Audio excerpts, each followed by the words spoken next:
حضرت بلال حبشی رضی اللہ تعالیٰ عنہ ایک مشہور صحابی ہے جو مسجد نبوی کا مؤذن رہے۔ شروع میں ایک کافر کے غلام تھے، بعد میں اسلام لائے۔ اسلام لانے کے بعد ہر طرف کی ان کو تکلیف دی گئی۔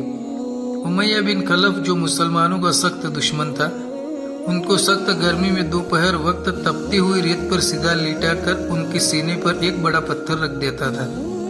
وہ اس لیے پتھر رکھتے تھے تاکہ حضرت بلال کوئی حرکت نہ کر سکے۔ امیہ بن خلف کہتا تھا یہ اس حال میں مر جائے یا تو اسلام سے ہٹ جائے، مگر حضرت بلال اس حال میں بھی احد احد کہتے رہے، یعنی کہ اللہ ایک ہی ہے۔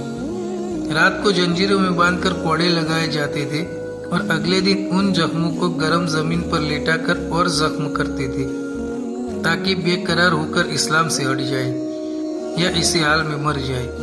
مارنے والوں تھک جاتے تھے، کبھی ابو جہل کا نمبر آتا تھا تو کبھی امیہ بن خلف کا نمبر۔ ہر شخص اس کی کوشش کرتا تھا کہ تکلیف دینے میں کوئی کسر نہ رہے۔ حضرت ابوبکر رضی اللہ تعالیٰ عنہ اس حالت میں دیکھا تو ان کو خرید کر آزاد فرمایا، کیونکہ عرب کے بت پرستوں اپنے بتوں کو بھی معبود مانتے تھے۔ حضرت بلال کو اتنی تکلیف کے بعد یہ صلہ ملا کہ پھر حضور اقدس صلی اللہ علیہ وسلم کے دربار میں مؤذن بنے اور ہمیشہ اذان کی خدمت حضرت بلال کو دی گئی۔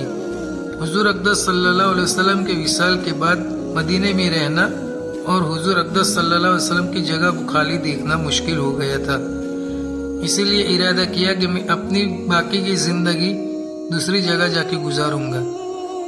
ایک عرصے تک مدینہ میں لوٹ کر نہیں آئے۔ ایک مرتبہ حضور اقدس صلی اللہ علیہ وسلم کے خواب میں زیارت ہوئی۔ آپ صلی اللہ علیہ وسلم نے فرمایا کہ بلال یہ کیا ظلم ہے، ہمارے پاس کبھی نہیں آتے۔ حضرت بلال ترنت مدینے کے لیے روانہ ہو گئے اور مدینہ پہنچ گئے۔ حضرت حسن رضی اللہ تعالیٰ عنہ اور حضرت حسین رضی اللہ تعالیٰ عنہ نے اذان کی فرمائش کر دی۔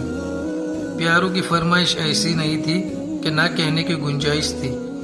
اذان کہنا شروع کی اور مدینے میں نبی صلی اللہ علیہ وسلم کے زمانے کی اذان سن کر مدینے میں خوشحالی آ گئی۔ عورتیں تک روتی ہوئی گھر سے نکل پڑی۔